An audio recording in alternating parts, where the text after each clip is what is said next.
میرے دوستو، انسان کو کل عقل بھی مل جائے تو پھر بھی اللہ کی حکمت کا وہ احاطہ نہیں کر سکتا۔ رب کریم کو زیادہ پتہ ہے کہ ہمارے لیے کون سی چیز بہتر ہے اور کون سی چیز ہمارے لیے نقصان کا باعث ہے۔ اللہ تبارک و تعالی کی حکمت یہ چاہتی ہے کہ میرے بندے پریشان نہ ہوں۔ رب یہ چاہتا ہے کہ میرے بندے کسی جگہ پہ بھی دقت اور پریشانی کا شکار نہ ہو، تو اللہ تبارک و تعالی نے راہ اعتدال اختیار کرنے کا حکم ارشاد فرمایا کہ تم اعتدال کے رستوں پہ چلو، معتدل زندگی گزارو، افراط و تفریط سے بچو۔ آج جس معاشرے میں ہم وقت گزار رہے ہیں، اس معاشرے میں ہم اس بات کو سمجھنے سے قاصر ہیں کہ اصل ہمارا مسئلہ کیا ہے۔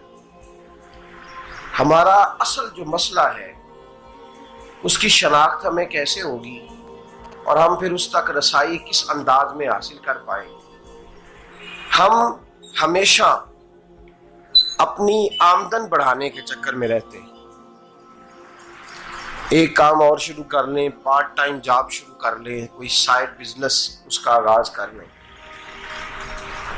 ہماری جو دوڑ لگی ہوئی ہے وہ لگی ہے کام بڑھانے میں، آمدن بڑھانے میں، حالانکہ اسلام ہمیں یہ کہتا ہے کہ تو آمدن بڑھانے کے چکر میں نہ پڑ، اصل بات یہ ہے کہ تو اپنے خرچے کنٹرول کر۔ تنگ انسان وہ نہیں ہوتا جس کی آمدن تھوڑی ہوتی ہے، یہ توجہ کیجیے گا میری بات، یہ قیمتی بات ہے اور گفتگو ساری کا لب لباب ہے۔ تنگ بندہ وہ نہیں ہوتا جس کی آمدن تھوڑی ہوتی ہے، اصل پریشان وہ ہوتا ہے جس کے خرچے زیادہ ہوتے ہیں۔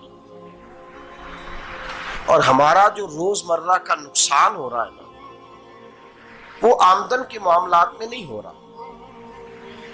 بنیادی نقص جو واقعہ ہو رہا ہے وہ یہ ہے کہ ہمارے اخراجات زیادہ ہیں، اور وہ اخراجات کسی اور نے نہیں بڑھائے، وہ خرچے ہم نے خود بڑھا لیے ہیں اور اب ہمیں اس کا نقصان بھگتنا پڑ رہا ہے۔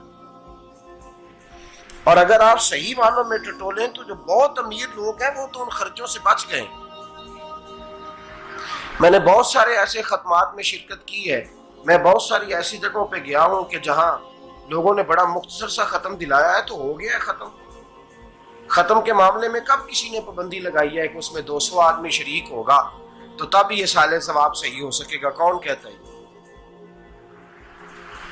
یا شادی کے موقع پر اگر سارے بہن بھائیوں کو نہ بلایا گیا تو میری شادی پایہ تکمیل تک نہیں پہنچے گی، اس میں برکت نہیں ہوگی، یہ کس نے فتویٰ دیا ہے؟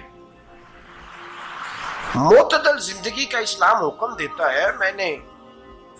میں پڑھ رہا تھا کہ ایک بہت بڑا صدر ہے، غالباً سوڈان کے صدر کی بات ہو رہی تھی، تو اپنے بیٹے کی بارات لے کے گیا تو 4 لوگ گئے ہیں بارات، اور 15 لوگوں کا اس نے اہتمام کیا اپنے گھر میں کھانا کھانے کا۔ تو کیا شادی ہو گئی کہ رک گئی؟ تو بھائی راگ الاپنا اس بات کا کہ بڑی پریشانی ہے، کوئی سائیڈ بزنس شروع کیا جائے فلان جگہ فلان جگہ فلان جگہ، تو اصل معاملہ یہ ہے کہ پہلے ایک بندہ کماتا ہے تو پھر بھی گھر ہی چلتا ہے، پھر بڑا بیٹا ساتھ شامل ہوتا ہے تو پھر بھی گھر ہی چلتا ہے، پھر منجلا بیٹا شامل ہوتا ہے تو پھر بھی گھر ہی چلتا ہے۔ جو رونا دادا جی رویا کرتے تھے کہ بڑی مصیبت ہے، بڑی مشکل ہے، گاؤں میں رہ اکیلے ہوتے تھے اور وہ 5 بچوں کو اور 4 بچیوں کو وہ پالتے تھے، تو جو وہاں پریشانی تھی وہی آج پریشانی شہر میں آ کر پڑھ لکھ کر موٹی تنخواہ لے کر وہی پریشانی ہمیں ہے۔ تو میں جس نتیجے پہ پہنچا ہوں اس کو پڑھ کے، قرآن مجید کی چند آیات کو دیکھ کر اور اس مفہوم کی جو حدیثیں کتب احادیث میں پائی جاتی ہیں اور ہمارے بزرگوں نے ہمیں جو مزاج اس حوالے سے دیا ہے، میں اس نتیجے پہ پہنچا ہوں کہ مسئلہ آمدن کا نہیں، مسئلہ خرچے کا ہے۔ ہمارے خرچے بنیادی طور پر زیادہ، اور اگر پھر ہم زیادہ بوجھ خواتین پہ ڈالتے ہیں کہ وہ مطالبے زیادہ کرتی ہیں، اور اگر آپ مجھ سے پوچھیں تو خواتین کی بھی اگر کسی جگہ کوئی عادت خراب ہوتی ہے تو اس میں اصل کردار اس کا ہوتا ہے جو وہ عادت خراب تو کیوں اپنے گلے سے اتار کے آپ کسی کے گلے میں بات ڈالنے کے چکر میں ہیں؟ وہ خواتین کی طبیعت نہیں ایسی ہے. اصل بات یہ ہے کہ ہم نے عادت ڈالی ہے, ہم نے یہ مزاج ان کو دیا تو ان کا بنا ہے, نہ کیسے بن سکتا. تو اعتدال جب تک زندگی میں نہیں ہوتا, پانی پیاس بجھاتا ہے لیکن ایک گلاس ہی ہو تو پیاس بجھاتا ہے, بالٹی کو منہ کو لگائے گا تو کپڑے بھگو دے گا اس کے.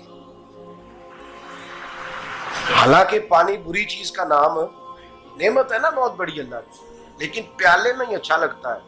کوئی مٹکا منہ کو لگائے گا تو تانگ ہوگا, پیالہ ہی بہتر ہے اس کے لیے. تو میرے دوست, مٹکے سے بھی بعض اوقات کام چل جاتا ہے, لیکن اگر کوئی کہے نہیں مجھے دریا ہی چاہیے تو اس کا تو گھر بہ جائے گا, سارا گھر بہ جائے گا اس کا. ہمیں دریا قابو کرنے کا موڈ بنایا ہوا ہے تو اس سے گھر بہا کرتے ہیں, اس سے گھر بنا نہیں کرتے. گھر پیالے سے پانی پینے سے بنتا ہے. اگر تو دریا پہ قبضہ کرنے کا موڈ بنائے گا تو گھر بنے گا نہیں, گھر بہ جائے گا. آگ نہ ہو تو کھانا پک نہیں سکتا, لیکن ہلکی آنچ سے کھانا پکتا ہے. اور اگر آنچ تیز کر دی جائے تو جی قرینے قیاس بات کر رہا ہوں, میں عقل سے ماورا نہیں کر رہا. قرینے قیاس سمجھانے کے لیے مثالیں دے رہا ہوں. ہلکی آنچ پہ کھانا پک جاتا ہے اور آگ تیز ہو تو کھانا جل جاتا ہے. تو کھانا اتنی دیر کھانے کے قابل رہتا ہے جب تک وہ ہلکی آنچ پہ پکتا ہے. تو جتنی مرضی تو کہتا ہے نہیں میرا گزارے نہیں, آگ تیز ہونی چاہیے, تو میاں جل جائے گا, جل جائے گا. ہوا نہ ملے تو سانس نہیں آتی, ٹھیک ہے, آکسیجن نہ ہو تو سانس, ہوا نہ چلے تو گزارا نہیں ہوتا. لیکن اگر تیز چلے نا, اگر تیز چلے تو آندھی اور طوفان بن جائے تو چھتیں گرا دیتی ہے, جانیں لے لیتی ہے. ہم ہیں طوفان کے چکر میں, ہم ہیں دریا کے چکر میں, ہم ہیں بڑے لاؤ کے چکر میں. تو میاں ہلکی آنچ ہی اچھی ہے, یاد رکھ. اور ایک گلاس پانی کا اعتدال سے ملتا رہے تو وہی ملتا رہے, ضرورت کے وقت وہی بہتر ہے. تو پورے دریا پہ قبضہ کرنے کا پروگرام نہ بنا, تانگ ہو جائے گا. اور میرے عزیز یاد رکھ, ہوا سانس لینے کے